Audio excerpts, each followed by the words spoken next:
Praise the Lord. நிறைய பேருடைய கேள்விகள் என்னன்னா, வேதத்தை வாசிக்கும் போது தூக்கம் வருது, ஜெபிக்கும் போது சோர்வு தூக்கம் வருது, அது மட்டும் இல்ல சர்ச்சில் நம்ம பிரசங்கம் கேட்கும்போது எனக்கு ரொம்பவே தூக்கம் வருது, அது புரிய மாட்டுக்கு அப்படின்னு நிறைய பேருடைய கேள்விகளா இருக்குது. இது என்னுடைய அனுபவ சாட்சிகளை நான் இன்னைக்கு உங்ககிட்ட ஷேர் பண்றேன். என்னுடைய வாழ்க்கையிலையும் ஒரு 2 இயர்ஸ்க்கு முன்னாடி, அதாவது ஒரு 4-5 இயர்ஸ்க்குலாம் முன்னாடி பாத்தீங்கன்னா, நானும் இப்படிதான் வேதத்தை வாசிக்கும் போது எனக்கு அவ்வளவு தூக்கம் வரும். ஒரு அதிகாரம் வாசிக்கும்னால எப்படி பார்த்தாலும் ஒரு 5-6 வாட்டியாட்டு நான் தூங்கிடுவேன். தூங்கி விழுந்து விழுந்து வாசிப்பேன் ஒரு அதிகாரத்துக்கு. அவ்வளவு அந்த தூக்கம் வரும் அந்த வேதம் வாசிக்கும் பொழுது. இது என்ன காரணம் அப்படின்னா, இப்போ அப்படி கிடையாது. இப்போ ஒரு வசனத்தை வச்சே இரவு நைட்டு முழுவதும் தியானிக்க வைக்கிறார் ஏசப்பா. அது தியானிக்கும் போது அவ்வளோ பிரசன்ஸா இருக்கும், தூக்கம் சுத்தமா வராது. நான் படுத்து தூங்கணும்னு நினைச்சா கூட நான் தியானிக்கிற நேரத்துல எனக்கு தூக்கம் வரவே வராது. அவ்வளவு ஒரு பிரசன்ஸ் இப்ப இருக்கு. அதுக்கு ரீசன் காரணம் என்னன்னா, ஃபர்ஸ்ட் முதல் காரணம், நம்ம ஏதாவது ஒரு இதுல அடிமையா இருந்தோம் அப்படின்னா அது பிசாசுடைய செயல்கள் அப்படின்னு வைங்களேன், நம்ம தேவன் அதுல கிரியை செய்ய முடியாது. அப்ப அந்த பிசாசு கிரியை செய்யும் போது நம்மளுக்கு தூக்கத்தையும் தடைகளையும் கொண்டு வரும். ஆனா நம்ம அது என்ன காரணம், என்னென்ன ரீசன் அப்படின்னு இன்னைக்கு இப்போ பார்க்க போறோம். என்னன்னா, ஃபர்ஸ்ட் நம்ம டிவி பார்க்கிறோம் அப்படின்னா, ஒரு நாடகத்துக்காவது, சினிமா படத்துக்காவது, பாடல்களுக்காவது, ஏதோ ஜோக்குக்காவது, ஏதோ ஒரு காரியத்துல இல்ல செல்லுலன்னா நீங்க ஷார்ட்ஸ் பார்க்கலாம். ஏன் நீங்க இதுல எதுவுமே பார்க்கல, ஆனா நான் மீசோக்குல தான் பாக்குறேன், நான் சமையல் குறிப்பை தான் பாக்குறேன்னு நீங்க சொன்னாலும் சரி, மீசோவா இருந்தாலும் நீங்க ட்ரெஸ் ஆர்டர் பண்றீங்க அப்படின்னா, அத என்ன ட்ரெஸ் வாங்குற அன்னைக்கு நீங்க ஆர்டர் பண்ற அன்னைக்கு மட்டும் உள்ள போய் பார்த்து நீங்க ஆர்டர் பண்ணலாம், அது தப்பு இல்லை. ஆனா எனி டைம் நீங்க அதுக்குள்ளேயே இருந்து அதை நாங்க பார்த்துக்கிட்டே இருந்து அதுக்கு லைக் கொடுத்துட்டு அதையே பார்க்கணும்னு உங்களுக்கு ஒரு தூண்டுதல் வரும். அது நிச்சயமா நீங்க அதுல அடிமையா இருக்கீங்கன்னு அர்த்தம். அதே மாதிரி ஒரு சமையல் குறிப்புனாலோ என்ன சமையல் நீங்க பண்ணணுமோ அந்த சமையல காரியத்தை மட்டும் பார்த்துட்டு நீங்க அதுக்கப்புறம் அதை விட்டுறணும். திரும்பி எப்ப பார்த்தாலும் என்ன இது போட்டாலும் அதை பார்க்கணும் சமையலுக்குள்ளே நீங்க போனீங்கன்னா அதுக்கு அடிக்ட் ஆயிருக்கீங்கன்னு அர்த்தம். இப்படி இந்த மாதிரியான எந்த பழக்கத்துக்காட்டும் நீங்க அடிமையா இருந்தீங்கன்னா உங்களுக்கு வேதத்தை வாசிக்கும் போது தூக்கம் வரும்.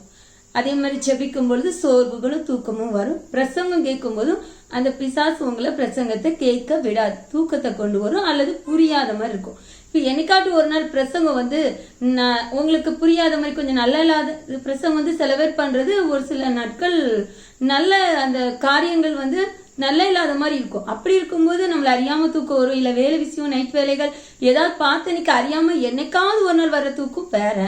ஆனா எப்பவுமே நீங்க பிரசங்கம் கேட்கும் போதெல்லாம் உங்களுக்கு தூக்கம் வருதுன்னா நிச்சயமா ஏதோ ஒரு காரியத்துல நீங்க அடிக்ட் ஆயிருக்கீங்கன்னு தான் அர்த்தம். ஏன்னா என்னுடைய அனுபவத்துல நான் அனுபவிச்சதை வச்சு சொல்றேன். நான் முன்னாடி பாத்தீங்கன்னா எனக்கு சினிமா பாடல்கள் ரொம்பவே அது பிடிக்கும். பாட்டுன்னா எனக்கு ரொம்ப உயிர், வாலிப வயசுல இருந்தே. அப்போ ஒரு 15 இயர்ஸ்க்கு முன்னாடி, அதாவது என்னுடைய மேரேஜுக்கு அப்புறம், இப்போ என் மேரேஜ் ஆகி 20 இயர்ஸ் ஆகுது. ஒரு மேரேஜ் முடிஞ்சு ஒரு 3 இயர்ஸ்க்கு அப்புறத்துல இருந்து நான் சினிமா பாட்டு எங்க வீட்டுல ரட்சிக்கப்படாததுனால சினிமா பாடல்கள் ஓடும். சினிமா பாடங்கள் எல்லாமே போடுவாங்க. ஒரு சின்ன ரூம் தான் இருக்கும், அதனால நான் அது காதுல கேட்கும். ஆனா அப்போ ஸ்டார்டிங்ல அது கேட்கும் போது நான் என்ன நினைப்பேன்னா, அதை தேவனை குறிச்சு பாடுற மாதிரி என்னுடைய திங்கிங்க எடுத்துக்குவேன்.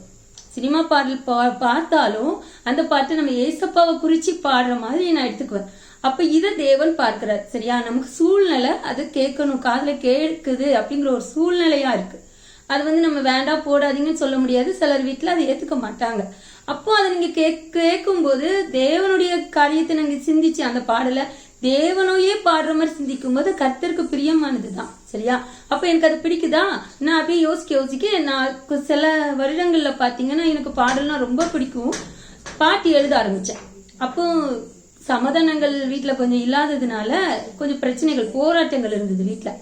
அப்போ நான் தேவனுக்குள்ள ரொம்பவே நெருங்கினேன்.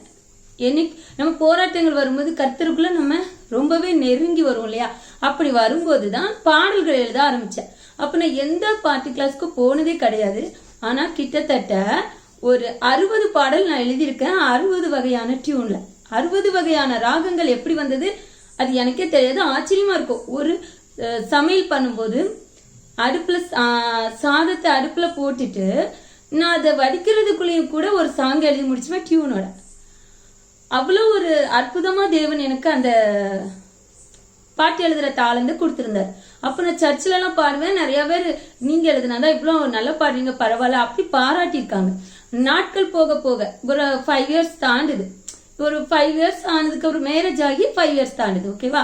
அப்போ பாட்டு எழுதுறது சமாதானம் கொஞ்சம் ப்ரேயர் பண்ணி எங்களுக்குள்ள ஒரு நல்ல சமாதானம் அண்டர்ஸ்டாண்டிங் எல்லாத்தையுமே ஒரு அனுசரிச்சு போகக்கூடிய ஒரு பக்குவங்கள் வந்துட்டு. ஸோ நான் என்ன பண்றேன், அந்த பாட்டு எழுதுறத என்ன பண்றேன், சினிமா பாடல்ல கேட்க ஆரம்பிக்கிறேன். முதல்ல அது ஸ்டாப் பண்ணியிருந்தேன். எப்போ ரொம்ப பாடுகள் இருக்கும்போது சினிமா பாடல்களை நான் பாக்குறதே ஸ்டாப் பண்ணிட்டேன். ஏன்னா நான் அப்போ வீட்டுல இருக்கிறதுல ஒரு ஷாப் வச்சிருந்தேன், டெய்லர் ஷாப். அங்க போறதுனால என்னுடைய திங்கிங் ஃபுல்லா ஏசப்பாக்குள்ளேயே இருந்தது. நான் நிறைய பாடல்கள் எழுதினேன். அதுக்கப்புறம் அந்த பாட்டுகள் எல்லாமே பாடவும் செஞ்சேன். அப்பெல்லாம் என்னுடைய வாய்ஸ் நல்லா தான் இருந்துட்டு இருந்தது. போக போக நான் சினிமா காரியத்துல பாடல்கள் கேட்க ஆரம்பிச்சிட்டேன். சினிமா பாடலை கேட்டுட்டு அந்த ராகத்தை திரும்ப என்ன பண்ணேன், அதை பாட்டா எழுதுறதுக்கு ஒரு பாட்டு கூட சினிமா ராகத்துல எனக்கு ரொம்ப பிடிச்ச பாட்டுங்கிறதுனால எழுதியிருக்கேன். ஆனா இப்ப பாடுறதுக்கே எனக்கு ஒரு தயக்கம் வந்துட்டு அந்த பாட்டை பாடுறதுக்கு. அந்த அளவுக்கு தேவன் 60 வகையில ராகத்தை கொடுக்குறாரு. ஆனா நான் போக போக என்ன பண்றேன், சினிமா பாடல் திரும்பியும் பார்க்க ஆரம்பிச்சிட்டேன். அது கொஞ்சம் நாளடைவு போக போக நாடகங்கள் பார்க்க ஆரம்பிச்சிட்டேன். இப்படி நான் சினிமாக்கு அடிக்ட் ஆக ஆரம்பிச்சிட்டேன். சரி, அப்போ என்னுடைய பாட்டு எழுத முடியல. அப்ப தடையாயிட்டு. ஏன்னா நம்ம எந்த ஒரு இதுக்கு அடிமையாகிறோமோ பிசாசு நம்மள அது மூலமா தான் கிரியை செய்யும். அது வரைக்கும் பிசாசுக்கு இடம் கொடுக்காததுனால நம்மளுடைய வாழ்க்கையில நிறைய சாதனைகள் எனக்குள்ள பண்ண முடிச்சுது. யாருக்குமே கிடைக்காத தாளந்துக்கு தேவன் எனக்கு தந்த சாட்சியா இருந்தேன். அந்த டெய்லர் ஷாப்ல நிறைய பேருக்கு நான் எவ்வளவோ சாட்சிகளை பகிர்ந்திருக்கேன். இனி இருதயத்துல நான் என்னெல்லாம் யோசிக்கிறேனோ தேவன் அது எல்லாம் நிறைவேற்றுறாரு. நான் யோசிக்கதான் செய்வேன், கேட்கவே இல்லை, ஆனா தேவன் அதை எனக்கு தர்றாரு அப்படின்னு சொல்லி நான் நிறைய சாட்சி பகிர்ந்து அதை வச்சு நிறைய பேர் நான் உங்க ஆலயத்துக்கு நானும் வரட்டுமா அப்படின்னு நிறைய பேர் ஆலயத்திற்கே வந்திருக்காங்க. தனிமையில போய் நாங்க நிறைய வாட்டி ஜெபம் பண்ணிருக்கோம். இந்த அளவுக்கு சாட்சிகளை பகிர்ந்துட்டு இருந்தேன். போக போக நான் சினிமா காரியங்கள் ஆகணும்னே நான் சொன்ன சாட்சிகளை வச்சு நிறைய பேர் சினிமா பாக்குறதையே விட்டுருக்காங்க, நாடகத்தெல்லாம் விட்டுருக்காங்க. அது கொஞ்சம் நாளடைவு கழிச்சுதான் எனக்கு தெரிஞ்சது. அப்ப நான் நாடகம் பார்த்துக்கிட்டு இருக்கேன், அவங்க சாட்சி சொல்றாங்க. இந்த அக்கா சொன்னதை வச்சுதான் நான் என்ன பண்ணேன், நாடகத்தையே விட்டேன் அப்படின்னு. அப்பதான் நான் உணர ஆரம்பிச்சேன், ஐயோ நம்ம மாறிட்டோம், நாடகத்துக்கு போய் மாறிட்டோம். ஆனா நம்ம சொன்ன சாட்சி வச்சு நிறைய பேர் ஏசப்பாக்குள்ள நல்ல அந்த நாடகத்தெல்லாம் விட்டுருக்காங்களே அப்படின்னு நான் யோசிச்சுட்டேன். ஆனா யோசிச்சாலும் என்னால அந்த நாடகத்தெல்லாம் விட முடியல. சில இதை நான் அதை திரும்ப பார்த்தே ஆகணுங்கிற கட்டாயத்துக்குள்ள ஒரு அடிமைக்குள்ள இருந்த மாதிரி நாடகத்தை பார்த்துட்டு இருக்கேன்.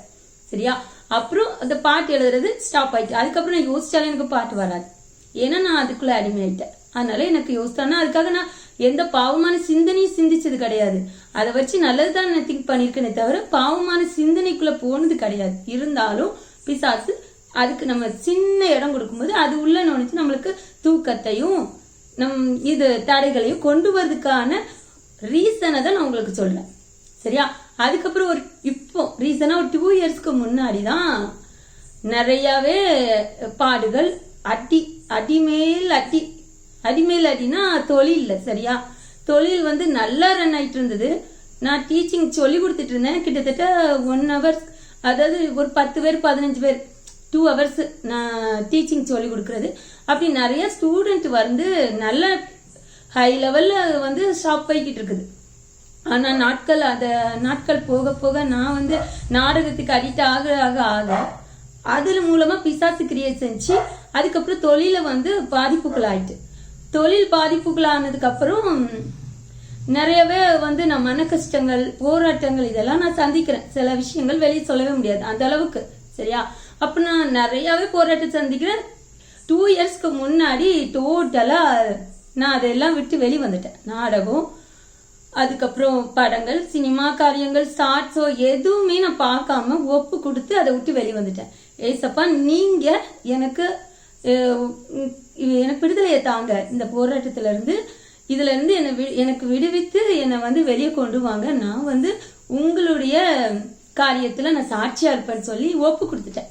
அதுக்கப்புறம் நான் தேவனை குறிச்சு சாட்சியா சொல்றேன், எல்லாமே பண்றேன். இப்ப தூக்கம் வர்றது கிடையாது. நல்ல பிரசங்கம் பண்ற அளவுக்கு தேவன் என்ன நடத்தினாரு.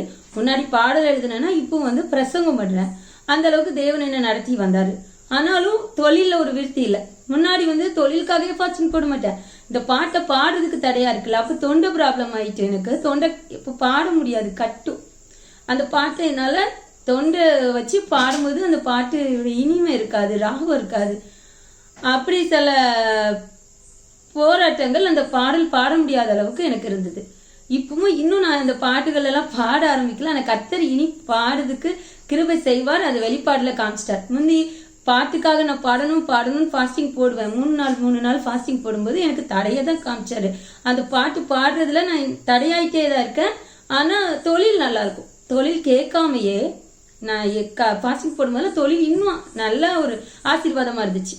இப்போ வந்து நான் பாட்டுக்காக போடுறது அப்படி ஸ்டாப் பண்ணிட்டேன். என்னைக்கு நீங்க என்ன பாட வைக்கிறீங்களோ அப்போ பாடிக்கிறேன் ஏசப்பா அப்படின்னு சொல்லி நான் அதை அப்படியே விட்டுட்டேன். விடுறதுக்கு ரீசன் அப்பதான் நான் நாடகத்துல அடிக்ட் ஆனது போதும் அதை விட்டுட்டேன். ஃபாஸ்டிங் போடுறது எல்லாமே நான் விட்டுட்டேன். அதுக்கப்புறம் இப்போ திரும்பி நான் வந்து தொழிலுக்காக ஃபாஸ்டிங் போடுறேன். ஏன்னா நாங்க வீடெல்லாம் வாங்கணும், லோன் கட்டணும், இப்படி நிறைய பண தேவைகள். அப்போ வந்து ஃபாஸ்டிங் போடுறேன். தொழில் நல்லா இருக்கணும், தொழில் நல்லா இருந்தா தான் என்னால அதை கட்டி மீண்டு வெளியே வர முடியும். இப்படி ஒரு இது இருக்கிறதுனால நான் வந்து திரும்ப ஃபாஸ்டிங் போடுறேன் 3 நாள் தொழிலுக்காக. ஆனா தேவன் ஊழியத்தை மட்டும் காட்டுறாரு, தொழில் நல்லா இருக்குங்கிறத காட்ட மாட்டேக்காரு. அப்ப நான் ஒவ்வொரு வாட்டி போட்டு பார்க்க தொழில் நல்லா இருக்க மாட்டேங்குது. சரி 1 மாசம் கழிச்சு திரும்பி போடுவோம், 2 மாசம் கழிச்சு போடுவோம், 3 மாசம். சரி தேவன் நினைச்சா நொடி பொழுதுல நம்மளுக்கு ஆசீர்வாதத்தை தர முடியும், தொழிலை தர முடியும். சரி இப்ப தடையா இருக்கு, பின்னாடி நல்லா இருக்கும். இப்படியே என் மைண்ட்ல நினைச்சு நானும் கிட்டத்தட்ட 2 வருஷமா போராடி ஃபாஸ்டிங் போட்டுட்டு தான் இருக்கிறேன். இப்பெல்லாம் மாசம் 3 நாள் போடுறேன். இந்த ஃபாஸ்டிங் போட எனக்கு ஊழியத்தை காரியத்தை தான் தேவன் காட்டுறாரே தவிர என்னுடைய தொழில எந்த ஒரு மாற்றமும் வரவே இல்லை.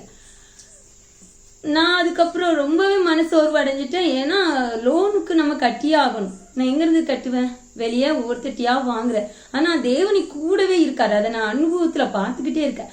இது வந்து உருவாக்குற ஒரு பாதை, சரியா? இந்த பாதையில தேவன் நம்மளை விட்டு எல்லாம் விலகி போக மாட்டார்.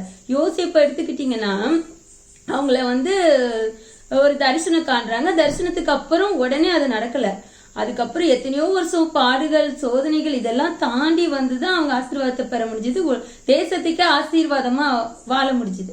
அது போல என்னுடைய வாழ்க்கையில இந்த 2 வருஷமா ரொம்ப பாடுகள், ரொம்பவே வேதனைகள். நான் வந்து கண்ணீர் வடிச்சு என்னுடைய கண்ணுல இருந்து ரத்தம் ஒண்ணுதான் வெளி வந்திருக்காது.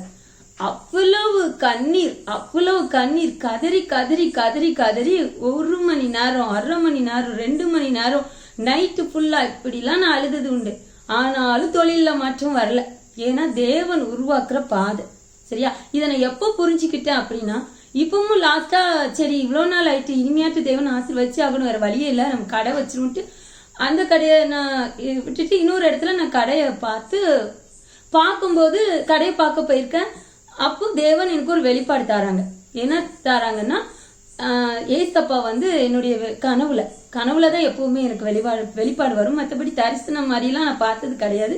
காதுல தேவனுடைய சத்தம் கேட்டது கிடையாது. அப்படிலாம் எனக்கு உணர்வுகள் தோன்றும். இப்போ நான் ஒரு இது யோசிக்கும் போது கரெக்டுனா அதுக்கான வசனம் தேவன் கரெக்டா அதுல தருவார். அப்படி உணர்வுகள் மூலமா தேவன் பேசுவார், சரியா? இப்போ நான் வந்து கடை பார்த்திருக்கேன். அன்னைக்கு நைட்டு ஏசப்பா என்னுடைய வெளிப்பாடுல 2 ரூபம் தெரியுது. ஏசப்பா ஒண்ணு விதான்னு எனக்கு புரியுது, இன்னும் ஒண்ணு ஏசு கிறிஸ்து தான் பேசுறாரு, பிதாவால பேச முடியல. இதை வந்து 15 வருஷத்துக்கு முன்னாடி ஒரு வெளிப்பாடு வந்தப்போ அப்பவும் நான் இதை அறிஞ்சிருக்கேன். அதை வச்சுதான் சொல்றேன். அப்ப 2 ரூபமா இருக்காங்க. ஒரு தேவன் வந்து எனக்கு இயேசு கிறிஸ்து வந்து அந்த அப்பமும் திராட்சை ரசமும் என் கையில தந்து இப்படி அதை உட்கொள்ள சொல்றாங்க, ஸ்மைலோட. நான் அதை உட்கொள்றேன். அப்புறமா ஏஞ்சல்னு ஒரு பொண்ணு, அவங்க வந்து பாடுறாங்க. அந்த பாட்டை கேட்டு நான் அவங்களுக்கு நக்கல் பண்ணி சிரிச்சு சந்தோஷமா ஹாப்பியா இருக்கிற மாதிரி இப்படி ஒரு கனவு வந்தது. அப்ப நான் என்ன நினைச்சுக்கிட்டேன், இப்ப பார்க்க போற இந்த கடை தான் தேவன் தர்றது, அப்ப இனிமே நமக்கு நல்லா இருக்கும். இப்படி என்னுடைய திங்கிங். நானா தப்பா புரிஞ்சுக்கிட்டேன். ஆனா கடை வந்து தேவன் தர்றது இல்லைங்கிறது போக போக புரிஞ்சுக்கிட்டேன். ஏன்னா அந்த கடை ஓபன் பண்ணதுக்கு அப்புறமும் எனக்கு எந்த ஆசீர்வாதமும் இல்லை. அந்த கடை வாடகையே நான் கடன் வாங்கி கடைய வாடகையும் சேர்த்து கொடுக்க வேண்டியிருக்கு. உள்ள கடன் காணாதுன்னு இன்னும் கடன் வாங்கி வாடகை கொடுக்கற நிலைமை. ஒரு 4 மந்த் கிட்ட அந்த கடை நடத்திருக்கேன். 5 மந்த் கிட்ட. அந்த 5 மந்த்தும் நான் வந்து வெளியே கடன் வாங்கி தான் வாடகை கொடுத்துருக்கேன். அப்போ இதுலயும் ஆசீர்வாதம் இல்லை. ஆனா தேவன் வெளிப்பாடு தந்தாரு, அது எப்படி பொய்யாகும்? இப்படி என்னோட திங்கிங். அப்பதான் யோசிக்க ஆரம்பிச்சேன். திரும்பியும் ஃபாஸ்டிங் போடுதேன். மாசம் இப்ப போடும்போது கிட்டத்தட்ட ஒரு 1 year மந்த்லி நான் ஃபாஸ்டிங் போடுறேன். அப்போ தேவன் இப்பவும் ஊழியத்தையே வெளிப்படுத்தினதுனாலதான் நான் புரிஞ்சுக்கிட்டேன், இது ஊழிய அழைப்பு. நம்ம அப்ப அன்னைக்கு தேவன் வெளிப்படுத்தினதும் கடையை பார்த்த அன்னைக்கும் உனக்கு கடை இல்லம்மா, நீ ஊழியம் தான், உன்னுடைய அழைப்பு ஊழியம் அப்படிங்கறத கர்த்தர் வெளிப்படுத்தி இருக்கிறாரு. நான் தான் தப்பா புரிஞ்சுக்கிட்டு இருக்கேன் அப்படின்னு சொல்லி நான் அதுக்கப்புறம் புரிஞ்சுக்கிட்டேன். ஆனா கடன் அடிக்கணுமே, ஊழியத்தை வச்சு நான் எப்படி கடன் அடிக்க முடியும்? ஊழியம் பண்ணி நான் எப்படி கடன் அடிக்க முடியும்? எப்படி நான் லோன் கட்ட முடியும்? இப்படி என்னுடைய கேள்விகள். அப்ப அந்த டைம்ல பார்த்து ஒரு பிசினஸ் கூடி வருது. ஆனா அந்த பிசினஸ் நான் முடிச்சு கொடுத்தேன்னா டோட்டலா லோனே அடைச்சிடலாம். அப்படி ஒரு பிசினஸ் அதை முடிச்சு கொடுக்கணும்னா சரி, இப்போ தேவன் நம்ம ஃபாஸ்டிங் போட்டதுக்கு அப்புறம் இப்படி ஒரு தொழில கூடி வர பண்ணிருக்காருல, அப்ப இதுதான், இது மூலமா நமக்கு கடன் அடைச்சிடலாம், லோனையும் சேர்த்தே நம்ம அடைச்சிடலாம் அப்படிங்கிற ஒரு நம்பிக்கை வந்துச்சு. அந்த நம்பிக்கையில நான் என்ன பண்றேன், கடையை வேண்டான்னு சொல்லி விட்டுட்டேன். ஆனா இந்த தொழில தான் கடைக்கு ஏசப்பா நான் இப்போ ஒப்பு கொடுக்குறேன், நான் இந்த பிசினஸ்ல எனக்கு கடன் அடிக்க நீங்க வைங்க, நான் உங்க ஊழியத்தை பண்றேன் ஏசப்பான்னு ஒப்பு கொடுத்துட்டு கடையை க்ளோஸ் பண்ணியாச்சு. நான் அதுக்கப்புறம் இந்த தொழிலுக்காக ஃபாஸ்டிங் போடுறேன். தடையாகுது. என்ன ரீசன்? ஐயோ தடையாயிட்டு இருக்கேன் அப்படின்னு நான் சொல்லி திரும்பியும் அழுகிறேன், துடிக்கிறேன் கடந்து. இனிமே நான் என்னப்பா செய்வேன் அப்படின்னு. அப்போ கர்த்தர் எனக்கு வெளிப்படுத்துறது எல்லாமே வீடியோ போடுறதை என்னுடைய கனவுல வெளிப்படுத்துறாரு. அப்போ நான் வீடியோ போடுறதுன்னா எப்படி வீடியோ போடுறது, எனக்கு அப்போ வந்து ரொம்ப தெளிவு எனக்கு இல்லை. வீடியோ போட சொல்றாரு அப்படின்ட்டு நான் அதை அப்படியே கேர் பண்ணாம விட்டுட்டேன். திரும்பியும் 1 மாசம் கழிச்சு அடுத்து ஃபாஸ்டிங் போடுறேன். என்னப்பா இது, இந்த பிசினஸும் தடையாயிட்டு இருக்கு, அப்புறம் என்னதான் செய்வேன்? வீட்டை வித்தாட்டு தரலாம், அது வித்தரல. ஏன்னா வீடு விற்கிறதுக்கு நாங்க வந்து கிட்டத்தட்ட 6 months நான் வீடு விற்கிறதுக்காக வந்து நிறைய புரோக்கர்ட்ட ஒரு 10-15 புரோக்கர்ட்ட சொல்லி வச்சாச்சு. ஆனா வீடு விற்க மடுக்குன்னு, வீடு விற்கிறதுக்காகவும் 3 நாள் ஃபாஸ்டிங் போட்டேன், விற்க போறதுக்கு முன்னாடி. சரியா? அப்போ ஃபாஸ்டிங் போடும்போது என்னுடைய கையில சாவி இருக்கு. என் சர்ச்சில் ஒரு அக்கா ஊழியத்துக்கு ஒப்பு கொடுத்தவங்க, அவங்க வந்து கோபமா என் கையில உள்ள சாவியா புடுங்கிட்டு போயிடுறாங்க. உங்க வீட்டுக்காரங்க சாவியை கேட்காங்க தா அப்படின்னு கோபமா புடிங்கிட்டு போறாங்க. அப்போ நான் என்ன நினைச்சேன்னா, 3 நாள் ஃபாஸ்டிங் வீடு விற்க தானே போட்டோம், அப்ப இந்த வீடு வித்துரும், கர்த்தர் சாவிய வெளியே யாரோ வாங்கிட்டு போயிட்டாங்கல்ல, அப்ப வீடு வித்துரும், நல்ல விலைக்கு விற்கணும்னு ஃபாஸ்டிங் போட்டிருக்கேன். வீடு வித்துரும்னு நினைச்சு ரொம்ப சந்தோஷத்துல வீடு வித்துடலான்ட்டு ரொம்ப இதா இருப்ப 6 months ஆகுது வீடு விற்க மாட்டேங்குது. என்னப்பா நான் 3 நாள் ஃபாஸ்டிங் போட்டு வெளிப்பாடெல்லாம் தந்தீங்க, என்ன வீடு விற்கலையே அப்படின்னு சொல்லி ரொம்பவே அழுது கதறுதேன். அடுத்து பார்த்தா சரி விற்கிறதுக்கு உங்க விருப்பம் இல்லைன்னா நான் வந்து ஒத்திக்கு கொடுக்குறேன் ஏசப்பா, ஒத்தி கொடுத்துட்டு வாடகைக்குனால இருக்கிறோம், கொஞ்சம் கடனாட்டு அடையும்லன்ட்டு ஒத்திக்கு கொடுக்குறோம். சரியா? நாங்க ஒத்திக்கு கொடுக்கும் போது ஒத்தியுமே போகாம தடையாயிட்டு தான் இருந்துச்சு. அதுக்கப்புறம் நிறைய கண்ணீர் வேண்டுதல் ஜெபம் இதெல்லாம் நடந்ததுக்கு அப்புறம் ஒத்திக்கு கொடுக்கறதுக்கு ஒரு வாய்ப்பு கிடைச்சிச்சு. ஆனா ஒத்திக்கு கொடுக்க நான் முயற்சி பண்ணும்போது தேவன் ஒரு வெளிப்பாடு கொடுக்காரு. எங்க அப்பாவா தெரியுது, எங்க அப்பா வந்து என் கையில அந்த வீட்டோடைய சாவி கொத்தை என் கையில தராங்க. அப்ப வீட்டோடைய சாவி கொத்து கையில தரவும் திரும்பி நான் தப்பாதான் புரிஞ்சுக்கிறேன். அப்ப இனிமே வித்துறோம் வீடு, நம்ம கிட்ட இருந்து வாங்கிட்டு போயிட்டாங்க, இப்ப நம்ம கையில தராங்களா, அப்ப இனிமே நம்ம பொறுப்புல வீடு வந்துட்டு இனி நம்ம வித்துறலாம் அப்படின்னு என்னுடைய கற்பனை அப்படி மாறிச்சு. ஆனா அப்பவும் வீடு விற்கல, லாஸ்டா ஒத்திக்கு போச்சு. இப்பதான் நான் புரிஞ்சுக்கிட்டேன், தேவனுடைய சித்தம் இல்ல வீடு விற்கிறது. வீட்டை வித்திருந்தேன்னா நிறைய பேர் வந்து என்னை இழிவா ஏளனமா பேசுறதுக்கு எவ்வளவோ வாய்ப்புகள் உண்டு. ஏன் நம்ம சொந்தத்திலேயே வீட்டுல உள்ள ஃபேமிலியில உள்ளவங்களே பேசுறதுக்கு நிறையவே வாய்ப்பு இருக்கு. ஆனா தேவன் அதுக்கு இடம் கொடுக்கல. ஆனா வீடு ஒத்திக்கு போய் ஓரளவுக்கு என்னுடைய கடனை நான் மீண்டு வந்தாலும் திரும்பியும் கிட்டத்தட்ட 1 year ஆகுது வீடு ஒத்திக்கு கொடுத்து. இந்த 1 yearம் நான் வந்து லோன் கட்டணும், தொழில் சுத்தமா இல்லை. இந்த லோன் கட்டுக்கு என்ன பண்ணுவேன், வெளியே தான் வாங்குறேன், வெளியே வாங்கி. ஆனா அந்த லோன் கடனா யாருக்கிட்டயாட்டு தேவன் பேசி தயவு காட்டி கிருபை கிடைச்சி அவங்க மூலமா தர வைக்கிறாங்க, தந்து அதை கொடுக்க வைக்கிறேன். ஆனா தேவன் அடைக்க வைக்கும் போது ஈஸியா அடைக்க வைப்பாரு அப்படிங்கிற ஒரு நம்பிக்கை.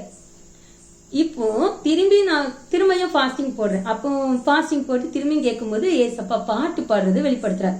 அப்போ ஃபர்ஸ்ட் வீடியோ, செகண்ட் பாடல், இது எல்லாமே தேவன் வெளிப்படுத்தின பிறகுதான் நான் அந்த தொழில கிடைக்கும்னு நினைச்சிருந்தால அது அப்படி டோட்டல் மைண்ட் அப்படியே அதை விட்டுட்டு ஏசப்பா உங்களை நம்பி நான் இதை செய்யறேன், நீங்க இதை தானே காட்டுறீங்க, அப்ப இதை நான் செய்யறேன், இதுல நீங்க எனக்கு நான் உங்களுக்கு சாட்சியா இருக்க, நீங்க எனக்கு கடன் அடைக்கிறதுக்கு ஏதாவது ஒரு வழி தரங்கன்னு சொல்லி நான் இதுல அதுக்கப்புறம் தான் வீடியோ போட ஆரம்பிச்சேன். இதுல என்ன ஒரு சாட்சிக்காக இதை சொல்ல வரேன்னா, நான் வீடியோ போட ஆரம்பிச்சேன் பாருங்க. அதுக்கப்புறம் எங்க அம்மாவுக்கு வந்து கிட்டத்தட்ட 30 இயர்ஸா அவங்களுக்கு சுகர் ப்ராப்ளம். அவங்களுக்கு கிட்டத்தட்ட 30 இயர்ஸா அவங்களுக்கு ப்ரெஷர், உப்புச்சத்து, இப்படின்னு நிறைய வியாதிகள் போக ஒரு கிட்டத்தட்ட 1 இயருக்கு மேல இருமல் விடாம இருந்துகிட்டே இருக்குது. அது எத்தனை ட்ரீட்மெண்ட் எடுத்தோம், எத்தனை மாத்திரைகள் மருந்துகள் தென்னும் சாப்பிடுதாங்க. ஆனா அந்த இருமல் குறையவே இல்லை. பயங்கரமா கண்டினியூஸா 5 மினிட்ஸ் அந்த இருமல் அவங்க இருமிக்கிட்டே இருப்பாங்க. கண்ணீர் வந்து அப்படியே கண்ணீரோடு அப்படியே இடுப்பு ரெண்டும் ரொம்ப உளைச்சல், வலி தாங்க முடியாம சோர்ந்துருவாங்க. இப்போ கிட்டத்தட்ட ஒரு 6 மந்த் எங்க அப்பா தான் சமைக்கிறாங்க, பாத்திரம் விளக்குறாங்க, வீடு தூக்குறாங்க, எல்லாமே எங்க அப்பா செய்யறாங்க. எங்க அம்மாவால செய்ய முடியல. அந்த அளவுக்கு சோர்வு, அந்த அளவுக்கு அவங்க படுக்கையான மாதிரி ஒரு பலவீனம். இப்போ ஒரு 2 வீக்ஸுக்கு முன்னாடி 3 வீக்ஸுக்கு முன்னாடி எங்க அப்பாவை வந்து ஹாஸ்பிட்டல்ல அவங்களுக்கு ஏதோ காதுல ஒரு ப்ராப்ளம், காதுல ஒரு வலி, அதனால காதுல இருந்து ரத்தம் வந்துட்டு அந்த அளவுக்கு ஒரு ப்ராப்ளம். அதுக்கு ஹாஸ்பிட்டல்ல போய் அட்மிட் பண்ண சொல்லிட்டாங்க. ஆனா அம்மா சீரியஸா இருக்காங்க, ரொம்ப சீரியஸ். அப்ப அம்மா கூட இருக்க முடியாது. சோ நான் அம்மாவை எங்க வீட்டுக்கு கூட்டிட்டு வந்து ஒரு 1 வீக் நான் அப்பா வெளியே வர்ற வரைக்கும், அதாவது சரியாகி குணமாகி வீட்டுக்கு வர வரைக்கும் நான் அம்மாவை எங்க வீட்டுல வச்சுக்கிறேன்ட்டு இங்க வச்சிருந்தோம். அப்போ கரெக்டா 1, 2, 3 நியூ இயர் அன்னைக்கு ஃபாஸ்டிங். அந்த 3 நாள் ஃபாஸ்டிங் போடுறேன். மந்த்லி போடுற மாதிரி இந்த மாசமும் நான் போடுறேன். போடும்போது போன மாசம் போடும்போது என்ன நான் கேட்டிருந்தேன்னா, ஃபாஸ்டிங் போடும்போது, ஏசப்பா நீங்க என்ன சிசியா தேர்ந்தெடுத்தீங்க தானே, அப்ப நீங்க என்ன சிசியா தேர்ந்தெடுத்திருக்கீங்கன்னா அப்போ அப்போஸ்தலர் காலத்துல நீங்க தேர்ந்தெடுத்த சீசர்கள்லாம் அவங்க தொட்டி செபிக்கும் பொழுது மக்களுக்கு வந்து விடுதலை கிடைச்சிச்சு, வியாதி குணமாச்சு, நிழல் பட்டு குணமடைஞ்சதெல்லாம் நாங்க கேள்விப்பட்டிருக்கோம், வேதத்துல வாசிக்கிறோம். அப்போ அது போல அற்புதம் என்ன நீங்க சிசியா தேர்ந்தெடுத்துக்கீங்கன்னா என்கிட்ட இருந்தும் அந்த அற்புதம் நடக்கணும் அப்படின்னு சொல்லிதான் போன மந்த் நான் வந்து ஃபாஸ்டிங் போட்டிருந்தேன். இந்த மந்த் அம்மா வீட்டுல இருக்காங்க. அம்மா ரொம்ப இருமுறது, கஷ்டப்படுறத என் கண்ணால நான் பார்க்கப்போ அவங்க கண்ணீர் விடுறது இதெல்லாம் பார்க்கும்போது எனக்கு அதுல ரொம்ப ஃபீலிங் ஆயிட்டு நான் ஏசப்பட்ட என்ன கேட்கறேன்னா, ஏசப்பா இது வரைக்கும் இத்தனை திருப்பு நான் ஃபாஸ்டிங் போட்டிருக்கேன், ஆனா ஒன்னு தடையா இருக்குன்னா தடையெல்லாம் பெரிய ஆசீர்வாதத்துக்கு, அது நான் முழுசா நம்புறேன். அது நாட்கள் கழிச்சு கிடைக்கும் போது பெரிய ஆசீர்வாதம் இருக்கும்னு எனக்கு ஒரு நம்பிக்கை இருக்கு. ஆனா இந்த வாட்டி நான் ஃபாஸ்டிங் போடுறது எங்க அம்மாவுக்கு விடுதலை கிடைக்கணும் டோட்டலா. எல்லா ஒரு இதுலயும் இந்த இருமல்ல துடிக்கிறதுலாம் நான் பாக்குறேன், அதுல இருந்து பரிபூர்ண விடுதலை கிடைக்கணும், சுகர்ல இருந்து விடுதலை கிடைக்கணும். இதுல முழு விடுதலை நீங்க கொடுக்கணும் ஏசப்பா. அப்படின்னா நீங்க ஃபாஸ்டிங் ஏற்றுக்கொண்டிருக்கீங்கன்னு நான் நம்புவேன் ஏசப்பா. ஏன்னா இத்தனை வருஷம் நான் ஃபாஸ்டிங் போட்டதெல்லாம் நீங்க ஏற்றுக்கொள்ளலையா, ஏற்றுக்கொண்டீங்கன்னா இந்த ஒரு அற்புதம் தான் என்னை வந்து என்ன செய்யும், அது வந்து நிரூபிக்கும் அப்படின்னு சொல்லி அழுகிறேன். 3ஆவது நாள் ஃபாஸ்டிங்ல ரொம்பவே அழுகிறேன். நான் 3 நாள் ஃபாஸ்டிங் போறதுக்கு முன்னாடி 1ஆம் தேதி ஃபாஸ்டிங் போடுறேன்னா 31ஆம் தேதி நாங்க போய் ஹாஸ்பிட்டல்ல செக் பண்ணிருக்கோம். அம்மாவுக்கு சுகர் எவ்வளவு இருந்ததுன்னா 500 டச் பண்ற மாதிரி 400 சில்லற சுகர். அந்த நோட்டு வேணும் நான் உங்களுக்கு அம்மா சாட்சி சொல்லதுக்கு அம்மாவே நான் கூட்டிட்டு வந்து நெக்ஸ்ட் டைம் சாட்சி சொல்ல வைப்பேன். அப்ப அந்த நோட்ல உள்ள எல்லாத்தையும் உங்ககிட்ட காட்டுறேன். ஹை லெவல் சுகர், அதுவும் ஜிஹெச்ல மாத்திரை வாங்கினா அந்த ஜிஹெச் மாத்திரைக்கு சுகர் வந்து கண்ட்ரோல் ஆகாது. அது வந்து எப்படின்னா பூச்சி கடிச்ச மாதிரி கடிக்கும். ஒரு நேரம் மாத்திரை சாப்பிடலனாலும் கையில வந்து அப்படி பூச்சி உந்த மாதிரி வந்து அப்படி பூச்சி கடிச்ச மாதிரி கடிக்கும்பாங்க, சரியா? ஆனா மெடிக்கல்ல பவர் கூடின மாத்திரை 25 ரூபா ஒரு மாத்திரை, அந்த மாத்திரை டேப்லெட், அந்த டேப்லெட் போட்டா மட்டும்தான் அந்த பூச்சிக்கடி நிக்கும். ஆனா சுகர் ஹை லெவல்ல தான் இருக்கு, குறையவே இல்லை. இப்படி இருக்கு அவங்களுக்கு. அந்த மெடிக்கல்ல தான் மாத்திரை வாங்கி சாப்பிடுறாங்க, ஜிஹெச் மாத்திரைக்கு அறுபடலை. அப்படி ஒரு சூழ்நிலை. நான் 1ஆம் தேதிக்கு அப்புறம் 3ஆம் தேதி ஃபாஸ்டிங்ல அவங்க இன்னும் இருமிக்கிட்டே தான் இருக்காங்க. அதனால நான் போராடி ஜெபிக்கிறேன். 12 மணிக்கு எப்பவுமே ஃபாஸ்டிங் முடிச்சிட்டு 12 மணிக்கு மேல நடுராத்திரியில தான் உட்காந்து நான் சாப்பிடுவேன். 3 நாளுமே சாப்பிட மாட்டேன், ஜூஸ் எதுவுமே குடிக்க மாட்டேன், தண்ணியை தவிர எதுவுமே குடிக்க மாட்டேன். எங்க அம்மா தண்ணி குடிமா, ஜூஸ் குடிமா, அதாவது டீ காஃபி குடிக்கலாம், அதெல்லாம் ஒண்ணு இல்லை. என் பொண்ணு எத்தனை வாட்டி சொல்லுவா, அதெல்லாம் ஒண்ணும் இல்லம்மா, வயசாயிட்டு இனியும் நீ அந்த மாதிரியே இருக்காத அப்படின்னு. அந்த 40 வயசு எனக்கு இருக்கும்போது மட்டும் ஒரே ஒரு வாட்டி ஃபாஸ்டிங் போடும்போது என் பொண்ணு எனக்கு ஆப்பிள் ஜூஸ் போட்டு தந்திருக்கா. இந்த 3 நாளும் நான் ஆப்பிள் ஜூஸ் எல்லாம் குடிச்சிருக்கேன், மாதுளை ஜூஸ் குடிச்சிருக்கேன் 3 நாள் ஃபாஸ்டிங்ல மட்டும். ஆனா அதுக்கப்புறம் நான் அது அப்படியே எனக்கு அது ஏத்துக்க மனசு வரல. அப்படி அதுக்கப்புறம் தேவன் பலத்தை தருவாருன்னு சொல்லி இப்ப என்னோட ஏஜ் வந்து 42. ஆனாலும் நான் ஒரு சாப்பாடோ கூல் ட்ரிங்க்ஸோ எதுவுமே அந்த 3 நாள் தொட மாட்டேன். 3ஆவது நாள் நைட்டு 12 மணிக்கு மேலதான் சாப்பிடவே செய்வேன். அப்ப 12 மணி ஆயிட்டு அவங்களுக்கு இருமல் பயங்கரமா விடவே இல்லை. ஏசப்பா நான் அழுகிறேன், ரொம்ப அழுகிறேன். ஏசப்பா இவ்வளவு நான் ப்ரேயர் பண்ணிருக்கேன், அப்ப இத்தனை நாள் நான் ஃபாஸ்டிங் போட்டது எல்லாமே நீங்க ஏற்றுக்கொள்ளலையா? இந்த ஃபாஸ்டிங்ல அவங்களுக்கு விடுதலை கிடைக்கலையே ஏசப்பா, அப்ப ஏற்றுக்கொள்ளலையா அப்படின்னு சொல்லி 12ல இருந்து திரும்பியும் ப்ரேயர் அழுது அழுது ப்ரேயர் பண்ற மணி 1:30 இப்படி ஆகுது. நான் இருமல் விடலை.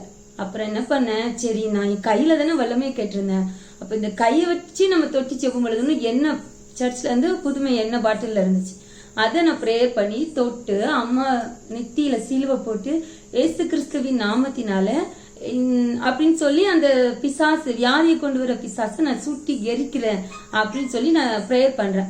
அழுது பண்றேன், கண்ணீரோடு பண்றேன். ஏன்னா இதுல விடுதலை கிடைக்கலன்னா நான் என்னப்பா செய்வேன்ட்டு நான் அழுது துடிச்சுதான் கண்ணீரோடு அந்த ப்ரேயர் பண்றேன்.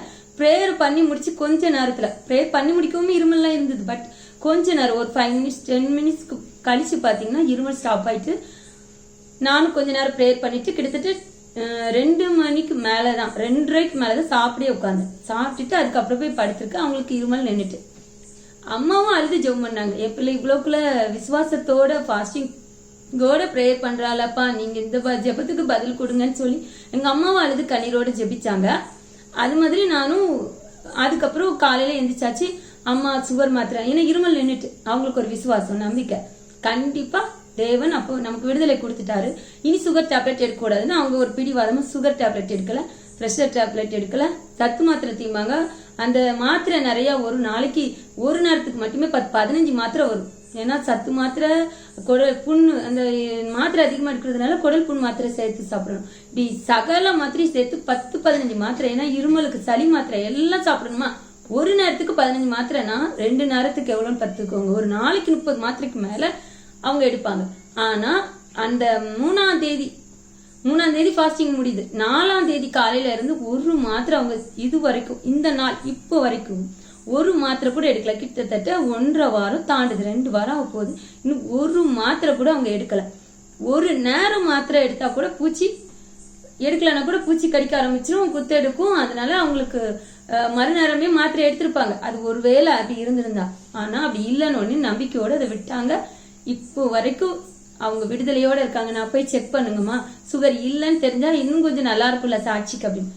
அது தேவனை சோதிச்ச மாதிரி இருக்குமா, அதனால வேண்டான்னு சொல்லி எங்க அப்பாவுக்கும் அவ்வளோ ஒரு நம்பிக்கை, இவ்வளோ ஒரு அற்புதம். எங்க அம்மா இருமல்ல துடிக்கும் போது கண்ணீர் விட்டு அழுதுருக்காங்க. என் ஒய்ஃப் இவ்வளோ வேதனைப்படுதாலே, இதுல ஒரு விடுதலை கொடுக்க கூடாதான்ட்டு எத்தனையோ இடம் பார்த்து கேட்கவே இல்லை. ஆனா பிரேயர்ல அவ்வளோ மகிமையா இவ்வளோ பெரிய விடுதலை. அதுவும் 30 வருஷமா இருந்த சுகர்ல இருந்து, பிரஷர்ல இருந்து, சகல வியாதியில இருந்து அவங்களுக்கு தேவன் விடுதலை கொடுத்தாரு. இது ஒரு பெரிய சாட்சி, எனக்கு முதல்ல அற்புதம். இதுக்கு முன்னாடி நான் ஃபாஸ்டிங் போட்டு எனக்கு ஒரு வீசிங் ப்ராப்ளம் இருந்தது, மாத்திரைக்கு அடப்படவே இல்லை. அதுக்கப்புறம் என்னுடைய ஃபாஸ்டிங்ல தான் அது குணமாச்சு. அது எனக்கு அந்த அனுபவம் இருந்ததுனால இதுல குணமாயிருங்கிற நம்பிக்கை, அந்த விசுவாசம் தான் எங்க அம்மாவுக்காக நான் ஃபாஸ்டிங் போட்டு ஜெபிச்சது.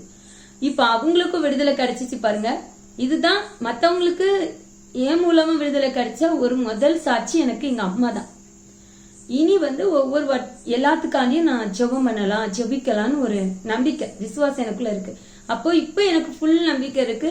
இப்படி அற்புதம் செய்யற என் தேவன் என்னுடைய வாழ்க்கையில இருக்கிற கஷ்டங்கள், அந்த கடன்கள் எல்லாம் அடிக்க வழி செய்ய மாட்டாரா? கண்டிப்பா வழி திறப்பார். அது ஏதாவது ஒரு பிசினஸ் நடந்து அதுல இருந்து என்னை மீட்டு கொண்டு வருவார்னு எனக்கு முழு நம்பிக்கை எனக்குள்ள இருக்கு. இன்னும் இது என்னுடைய சாட்சி. இது போல உங்க வாழ்க்கையிலையும் உங்களுக்கு வியாதிகள் இருந்திருக்கலாம், ஏதாவது கஷ்ட போராட்டங்கள் சூழ்நிலைகள் இருக்கலாம். ஆனா சில வகையான பிசாச பைபிள் வேதவசனம் சொல்லுது, உபவாசத்தினாலும் ஜெபத்தினாலுமே அன்றி வேறொன்றாலும் அது போகாதுன்னு வசனம் இருக்கு. நீங்க உங்களால மாத்திர மருந்துக்கு உங்களுக்கு அது சரியாக மடுக்குனாலே பிசாசுடைய போராட்டம் தான், பிசாசு செய்யற வேலைதான். அப்ப நீங்க அதுக்கு செபிக்கும் பொழுது முழு விடுதலை உங்களுக்கு கிடைக்கும். ஓகேவா? இது நான் ஏன் இந்த சாட்சி உங்களுக்கு பகிர்ந்து கொள்றேன்னா, உங்க வாழ்க்கையில இருக்க வியாதி குணமாகணும்னாலும் நீங்க ஃபாஸ்டிங் போட்டு முழு விசுவாசத்தோட அழுது கண்ணீரோடு ஜெபிக்கும் பொழுது அந்த ஜெபத்துக்கு நிச்சயமா பதில் கிடைக்கும். அதுக்காக தான் நான் உங்களுக்கு சாட்சியா இதை சொல்றேன். அப்புறம் நம்ம என்ன காரியத்துக்காக என்னுடைய அனுபவத்தை வச்சு சொல்றேன். தூக்கம் வர்றதுக்கான காரணம், நம்ம ஏதாவது ஒரு பழக்கத்துல அடிமை ஆயிருந்தால்தான் தூக்கம் வரும். ஆண்களா இருந்தா அவங்க குடி பழக்கத்துக்கோ அல்லது பீடி சிகரெட் ஏதோ ஒரு போதைக்கு அடிமையாயிருக்கலாம். ஏன்னா அவங்க டிவியில அடிமையாக மாட்டாங்க. நாடகத்துக்குலாம் பெண்கள் தான் அடிமையாகுவாங்க. ஒருவேளை ரிட்டையர்ட் ஆன ஆண்கள் வேணா வீட்டுல இருந்து பார்த்து அதை பார்க்கணும்னு அவங்களுக்கும் ஆசைகள் வந்திருக்கலாம். பட் வேலைக்கு போற எந்த ஆண்களா இருந்தாலும் அவங்களுக்கு வந்து டிவியில அடிக்ட் ஆகலனாலும், சில பேர் செல்லுல அடிக்ட் ஆகலாம், சில பேர் வந்து இந்த மாதிரியான போதைக்கு அடிமையா இருக்கலாம். இப்படி ஏதாவது ஒரு அடிமை பழக்கம் நமக்குள்ள இருந்தா மாத்திரம்தான் வேதத்தை வாசிக்கும் போதும் தூக்கம் வர்றது, செபிக்கும் பொழுது தூக்கம் வர்றது, நெக்ஸ்ட் வந்து பிரசங்கம் பண்ணும்போது தூக்கம் வர்றது. இதெல்லாம் நான் அனுபவ சாட்சி வச்சு உங்களுக்கு சொல்றேன்.